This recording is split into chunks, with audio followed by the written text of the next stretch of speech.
A Christmas Carol by Charles Dickens.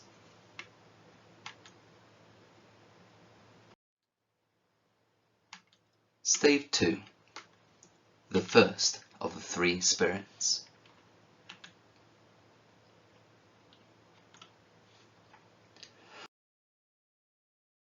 When Scrooge awoke, it was so dark that looking out of bed he could scarcely distinguish the transparent window from the opaque walls of his chamber.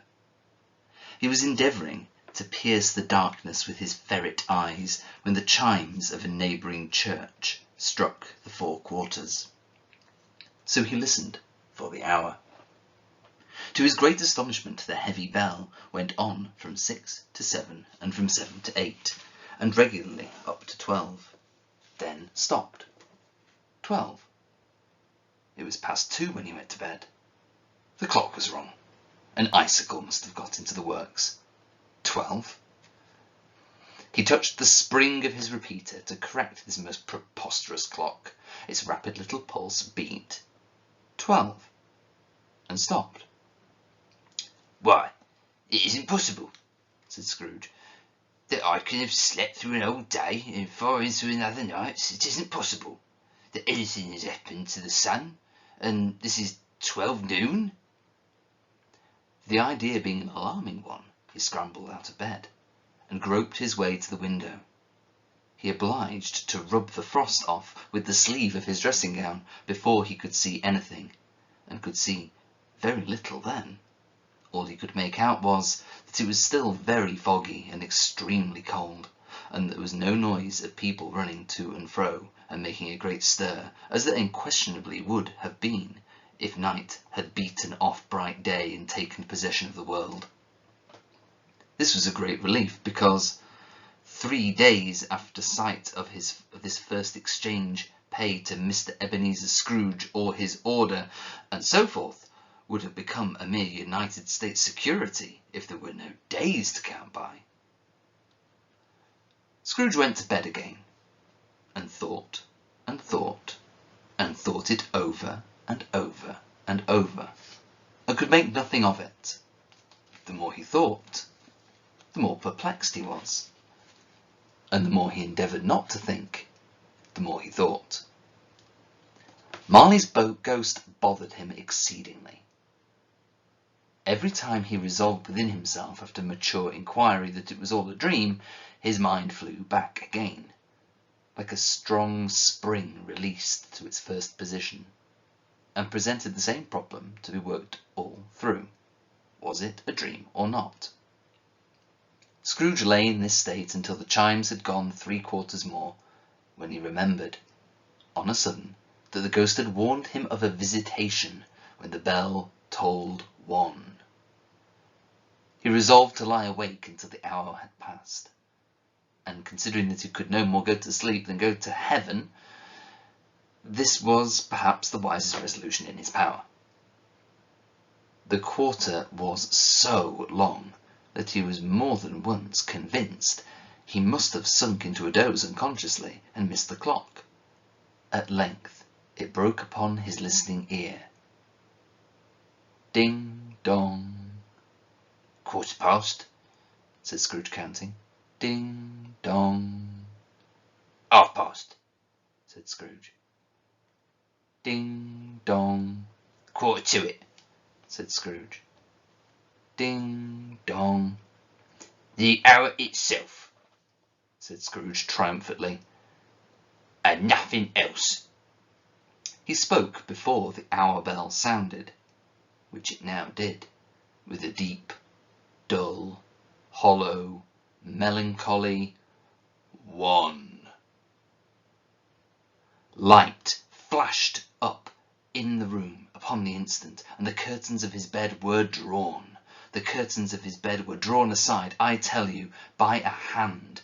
Not the curtains at his feet, nor the curtains at his back, but those to which his face was addressed. The curtains of his bed were drawn aside, and Scrooge, starting up into a half-recumbent attitude, found himself face to face with the unearthly visitor who drew them, as close to it as I am now to you, and I am standing in the spirit at your elbow.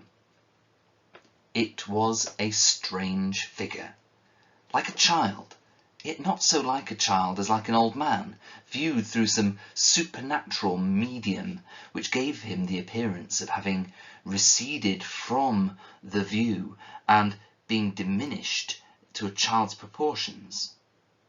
Its hair, which hung about its neck and down its back, was white, as if with age, and yet the face had not a wrinkle in it, and the tenderest bloom was on the skin. The arms were very long and muscular, the hands the same, as if its hold were of uncommon strength. Its legs and feet, most delicately formed, were, like those upper members, bare. It wore a tunic of the purest white, and round its waist was bound a lustrous belt, the sheen of which was beautiful. It held a branch of fresh green holly in its hand, and, in a singular contradiction of that wintry emblem, had its dress trimmed with summer flowers. But the strangest thing about it was that from the crown of its head there sprang a bright, clear jet of light, by which all this was visible, and which was doubtless the occasion of its using, in its duller moments, a great extinguisher for a cap, which it now held under its arm.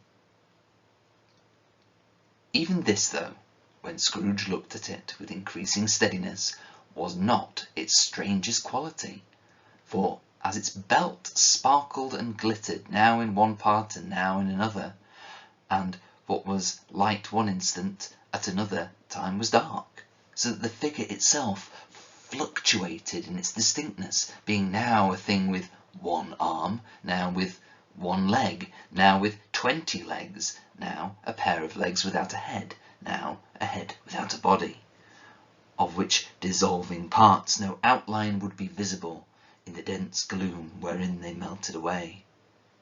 And in the very wonder of this, it would be itself again, distinct and clear as ever. "Are you the spirit, sir, whose coming was foretold to me?" asked Scrooge. I am.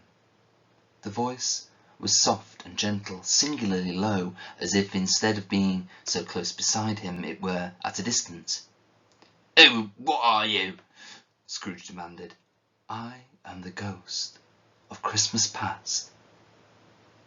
"Long past?" inquired Scrooge, observant of its dwarfish stature. No, your past. Perhaps Scrooge could not have told anybody why, if anybody could have asked him, but he had a special desire to see the spirit in his cap, and begged him to be covered. What? Exclaimed the ghost. Would you so soon put out with worldly hands the light I give? Is it not enough that you are one of those whose passions made this cap, and force me through whole trains of years to wear it low upon my brow? Scrooge reverently disclaimed all intention to offend, or any knowledge of having wilfully bonneted the spirit at any period of his life. He then made bold to inquire what business brought him there. Your welfare, said the ghost. Scrooge expressed himself much obliged, but could not help thinking that a night of unbroken rest would have been more conducive to that end.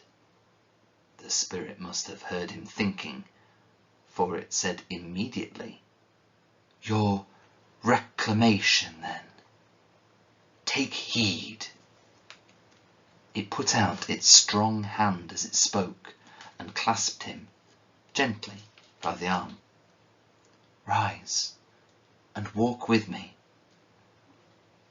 It would have been in vain for Scrooge to plead that the weather and the hour were not adapted to pedestrian purposes, that bed was warm and the thermometer a long way below freezing, that he was clad but lightly in his slippers, dressing-gown, and nightcap, and that he had a cold upon him at that time. The grasp, though gentle as a woman's hand, was not to be resisted. He rose, but finding that the spirit made toward the window, clasped his robe in supplication. "I am a mortal," Scrooge remonstrated, "and liable to fall." "Bear but a touch of my hand. There," said the spirit, laying it upon his heart, "and you shall be upheld in more than this." As the words were spoken, they passed through the wall and stood upon an open country road, with fields on either hand. The city had entirely vanished. Not a vestige of it was to be seen. The darkness and the mist had vanished with it, for it was a clear, cold winter day, with snow upon the ground. "Good heaven!" said Scrooge, clasping his hands together as he looked about him. "I was bred in this place. I was a boy here." The spirit gazed upon him mildly. Its gentle touch, though it had been light and instantaneous, appeared still present to the old man's sense of feeling. He was conscious of 1,000 odours floating in the air, each one connected with 1,000 thoughts and hopes and joys and cares long, long forgotten. "Your lip is trembling," said the ghost. "And what is that upon your cheek?" Scrooge muttered, with an unusual catching in his voice, that it was a pimple, and begged the ghost to lead him where he would. "You recollect the way?" inquired the spirit. "Remember it?" cried Scrooge, with fervour. "I could walk it blindfold." "Strange to have forgotten it for so many years," observed the ghost. "Let us go on."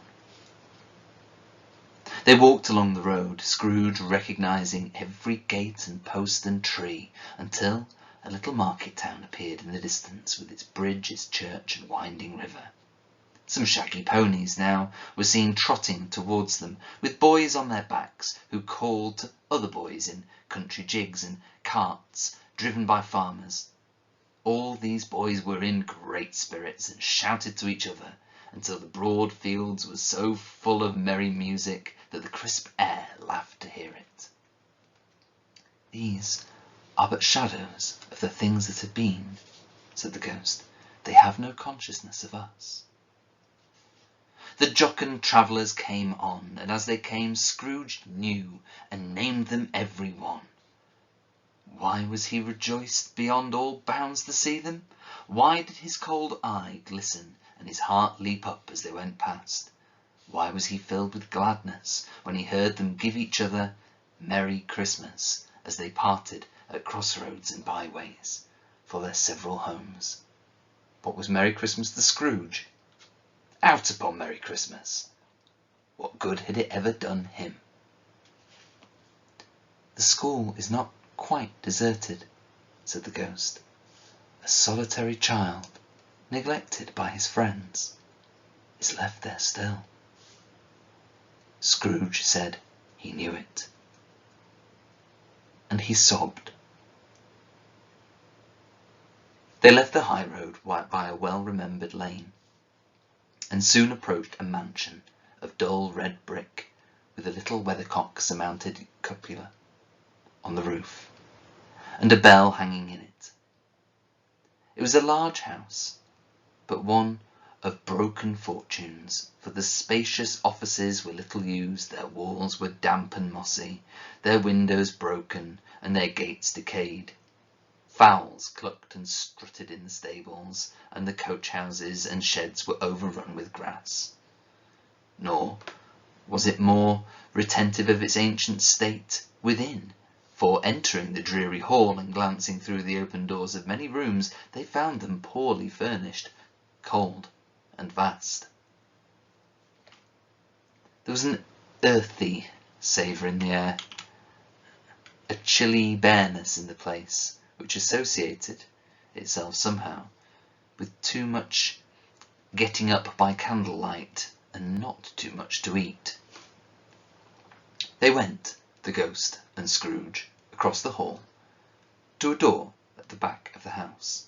It opened before them, and disclosed a long, bare, melancholy room, made barer still by lines of plain deal forms and desks. At one of these, a lonely boy was reading near a feeble fire, and Scrooge sat down upon a form and wept to see his poor, forgotten self as he had used to be. Not a latent echo in the house, nor a squeak and scuffle from the mice behind the panelling, not a drip from the half-thawed waterspout in the dull yard behind, not a sigh among the leafless boughs of one despondent poplar, not the idle swinging of an empty storehouse door, no, not a clicking in the fire, but fell upon the heart of Scrooge with softening influence, and gave a freer passage to his tears. The spirit touched him on the arm and pointed to his younger self, intent upon his reading. Suddenly, a man in foreign garments, wonderfully real and distinct to look at, stood outside the window with an axe stuck in his belt and leading by the bridle an ass laden with wood. "Why, it's Ali Baba!" Scrooge exclaimed in ecstasy. "It's dear old honest Ali Baba. Yes, I know. One Christmas time, when yonder solitary child was left here all alone, he did come, for the first time, just like that. Poor boy. And Valentine," said Scrooge. "And his wild brother, Orson. How they go? And what's his name, who was put down in his drawers asleep at the gate of Damascus. Don't you see him? And the Sultan's groom turned upside down by the genie. Here he is upon his head, serve him right. I'm glad of it. What business has he to be married to the princess?" To hear Scrooge expending all the earnestness of his nature on such subjects in a most extraordinary voice between laughing and crying, and to see his heightened and excited face, would have been a surprise to his business friends in the city, indeed. "There's the parrot!" cried Scrooge. "Green body and yellow tail, with a thing like a lettuce leaf growing out the top of his head. There he is. Poor Robin Crusoe, he called him, when he came home again after sailing round the island. Poor Robin Crusoe, where have you been, Robin Crusoe?" The men thought he was dreaming, but he wasn't. It was a parrot, you know. There goes Friday, running for his life to the little creek. Oh, halloo! Then, with a rapidity of transition very foreign to his usual character, he said, in pity for his former self, "Poor boy!" and cried again. "I wish," Scrooge muttered, putting his hand in his pocket and looking about him, after drying his eyes with his cuff. "But it's too late now." "What is the matter?" asked the spirit. "Nothing," said Scrooge. "Nothing. There was a boy singing a Christmas carol at my door last night. I should have liked to have given him something, that's all." The ghost smiled thoughtfully and waved its hand, saying as it did so, "Let us see another Christmas." Scrooge's former self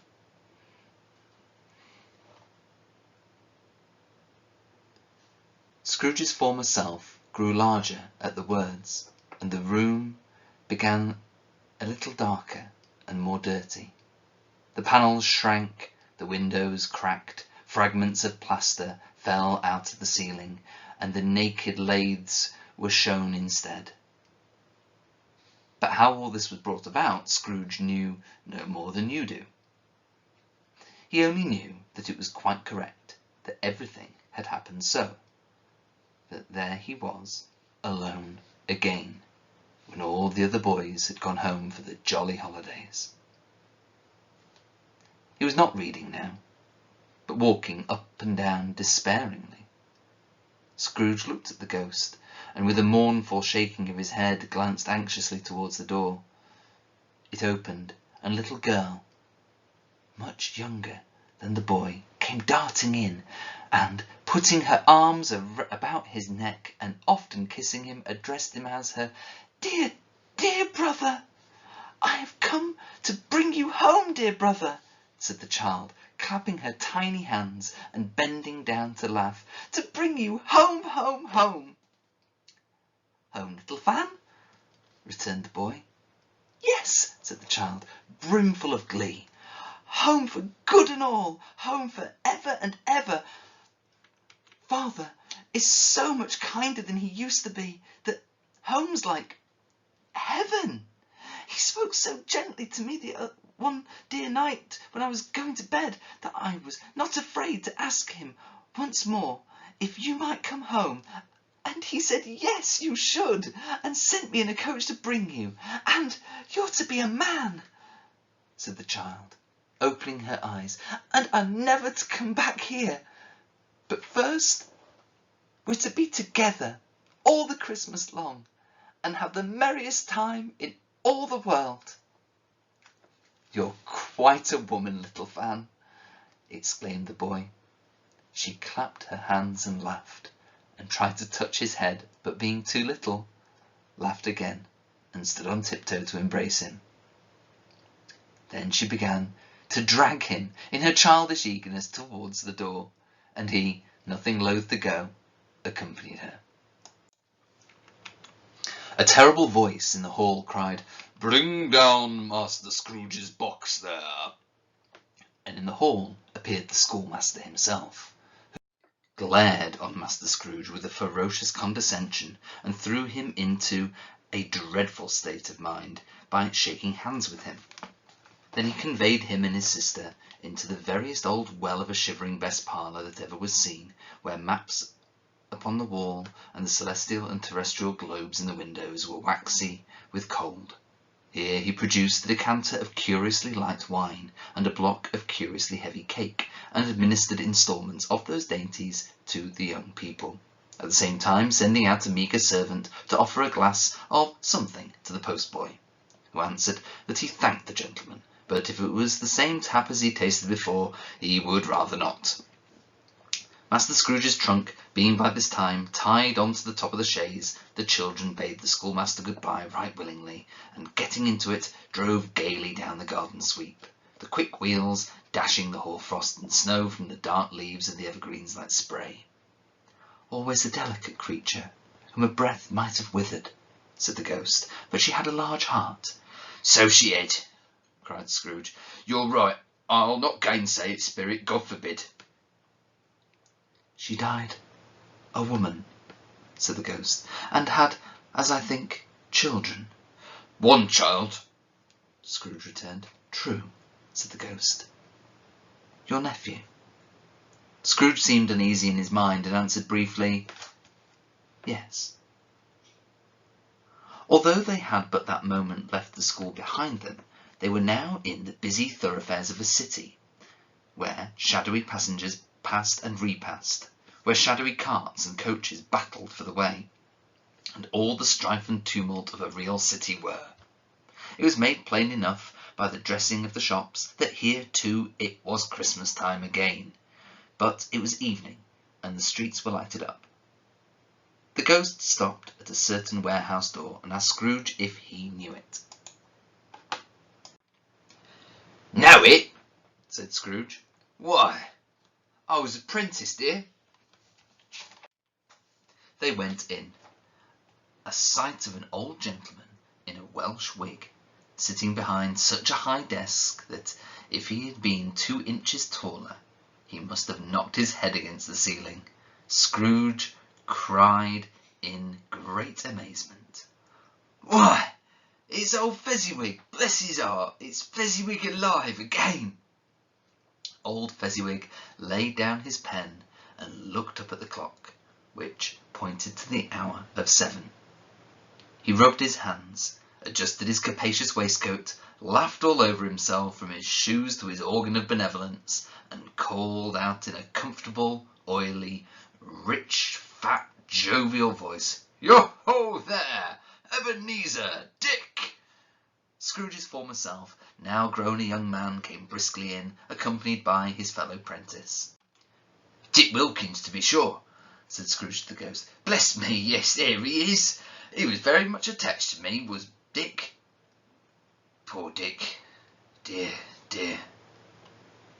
Yo-ho, my boys, said Fezziwig. No more work tonight. Christmas Eve, Dick. Christmas, Ebenezer. Let's have the shutters up, cried old Fezziwig with a sharp clap of his hands, before a man can say Jack Robinson.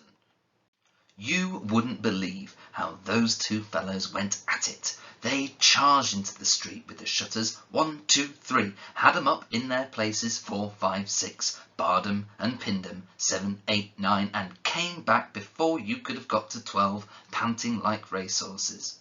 Hiley-ho! cried old Fezziwig, skipping down from the high desk with wonderful agility. Clear away, my lads, and let's have lots of room here. Hiley-ho, Dick! Chirrup, Ebenezer! Clear away? There was nothing they wouldn't have cleared away, or couldn't have cleared away, with old Fezziwig looking on. It was done in a minute. Every movable was packed off, as if it were dismissed from public life for evermore. The floor was swept and watered, the lamps were trimmed, fuel was heaped upon the fire, and the warehouse was as snug and warm and dry and bright a ballroom as you would desire to see upon a winter's night. In came a fiddler with a music book, and went up to the lofty desk and made an orchestra of it, and tuned like 50 stomach aches. In came Mrs. Fezziwig, one vast substantial smile. In came the 3 Miss Fezziwigs, beaming and lovable. In came the 6 young followers, whose hearts they broke. In came all the young men and women employed in the business. In came the housemaid with her cousin the baker. In came the cook with her brother's particular friend the milkman.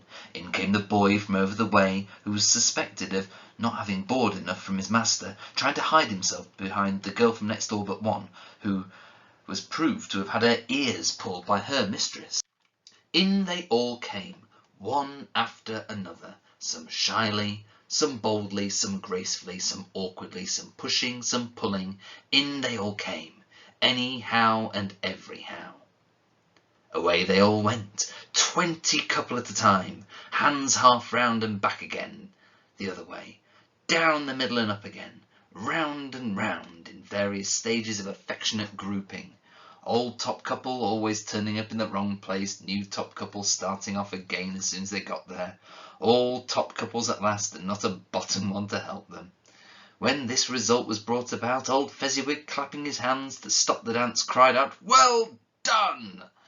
and the fiddler plunged his hot face into a pot of porter, especially provided for that purpose. But scorning rest upon his reappearance, he instantly began again, though there were no dancers yet, as if the other fiddler had been carried home exhausted on a shutter, and he were a brand new man resolved to beat him out of sight or perish.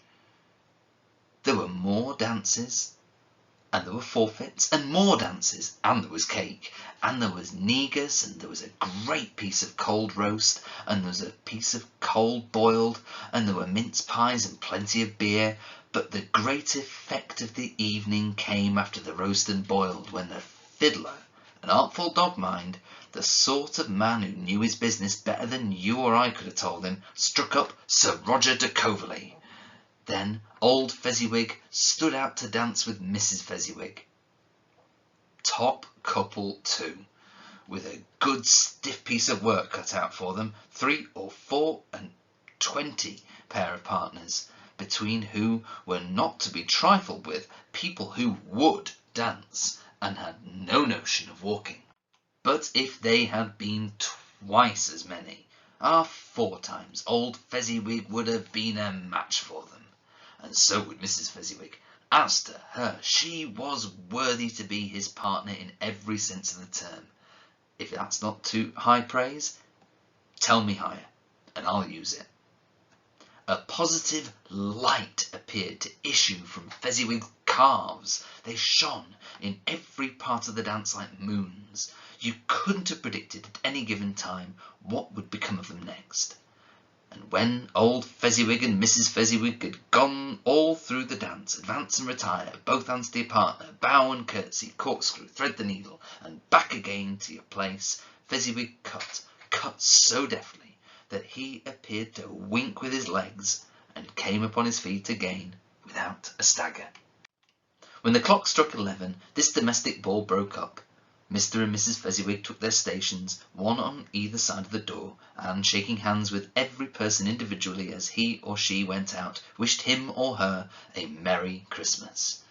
When everybody had retired but their two prentices, they did the same to them, and thus the cheerful voices died away, and the lads were left to their beds, which were under a counter in the back shop. During the whole of this time, Scrooge had acted like a man out of his wits. His heart and soul were in the scene, and with his former self. He corroborated everything, remembered everything, enjoyed everything, and underwent the strangest agitation. It was not until now, when the bright faces of his former self and Dick were turned from them, that he remembered the ghost, and became conscious that it was looking full upon him, while the light upon its head burnt very clear. "A small matter," said the ghost, "to make these silly folks so full of gratitude." "Small?" echoed Scrooge. The spirit signed to him to listen to the two apprentices, who were pouring out their hearts in praise of Fezziwig, and when he had done so, said, "Why, is it not? He spent but a few pounds of your mortal money, 3 or 4 perhaps. Is that so much that he deserves this praise?" "It isn't that," said Scrooge, heated by the remark, and speaking unconsciously like his former, not his latter, self. "It isn't that, Spirit. He has the power to render us happy or unhappy, to make our service light or burdensome, a pleasure or a toil.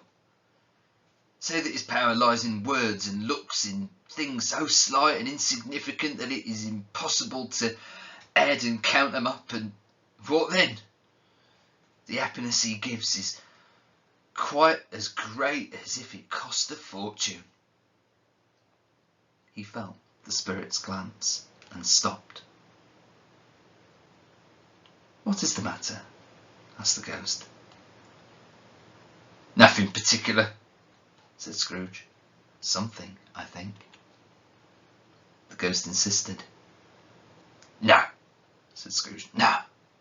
I should like to be able to say a word or two to my clerk just now, that's all." His former self turned down the lamps as he gave utterance to the wish, and Scrooge and the ghost again stood side by side in the open air.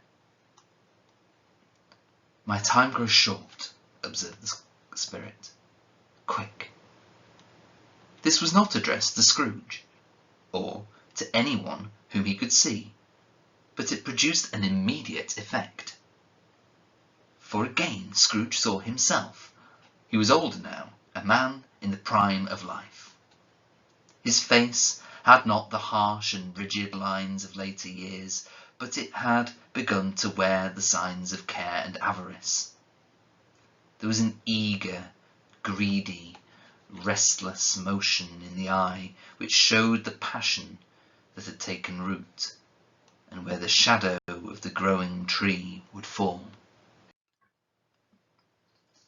He was not alone, but sat by the side of a fair young girl in a morning dress, in whose eyes there were tears, which sparkled in the light that shone out of the ghost of Christmas past.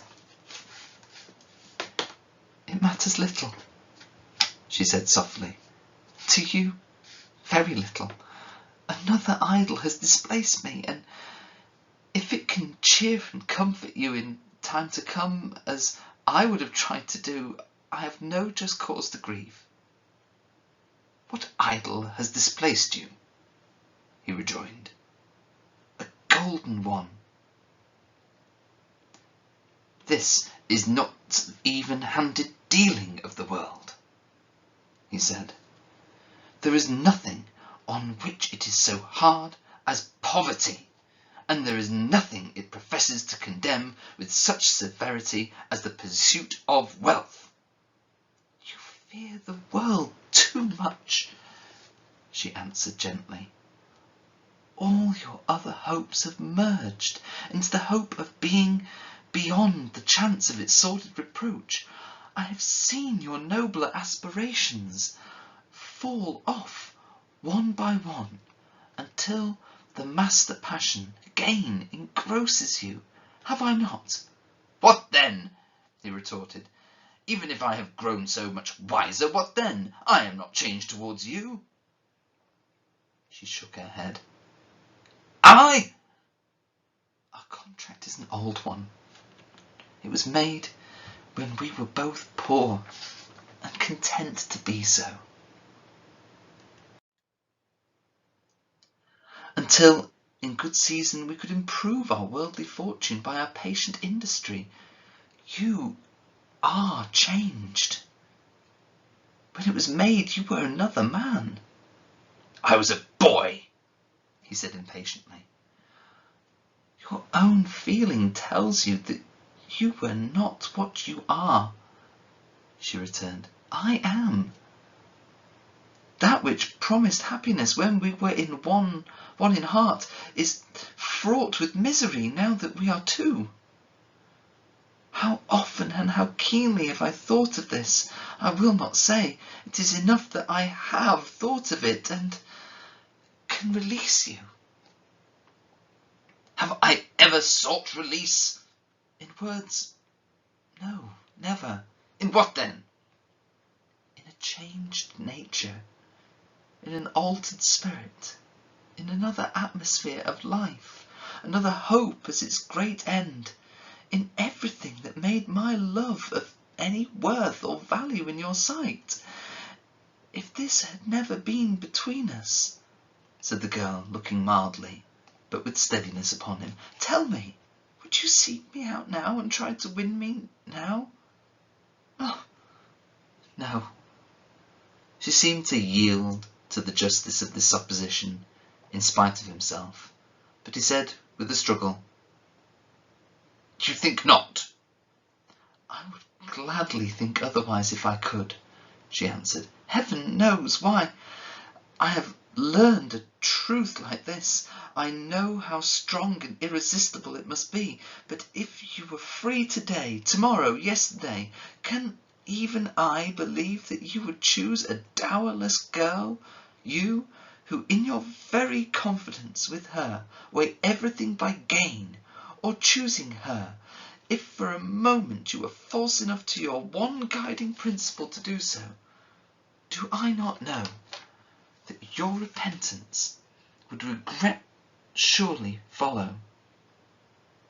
I do, and I release you with a full heart for the love of him you once were." He was about to speak, but with her head turned from him, she resumed, the memory of what is past half makes me hope you will have pain in this, a very, very brief time, and you will dismiss the recollection of it gladly as an unprofitable dream, from which it happened, well, that you awoke. May you be happy in the life you've chosen." She left him, and they parted. "Spirit," said Scrooge, "show me no more. I don't wish to see it. Show me no more." But the relentless ghost pinioned him in both his arms and forced him to observe what happened next. They were in another scene and place, a room not very large or handsome, but full of comfort. Near the winter fires sat a beautiful young girl, so like the last that Scrooge believed it was the same until he saw her, now a comely matron, sitting opposite her daughter. The noise in this room was perfectly tumultuous, for there were more children there than Scrooge in his agitated state of mind could count. And, unlike the celebrated herd in the poem, They were not 40 children conducting themselves like one, but every child was conducting itself like 40. The consequences were uproarious beyond belief, but no one seemed to care.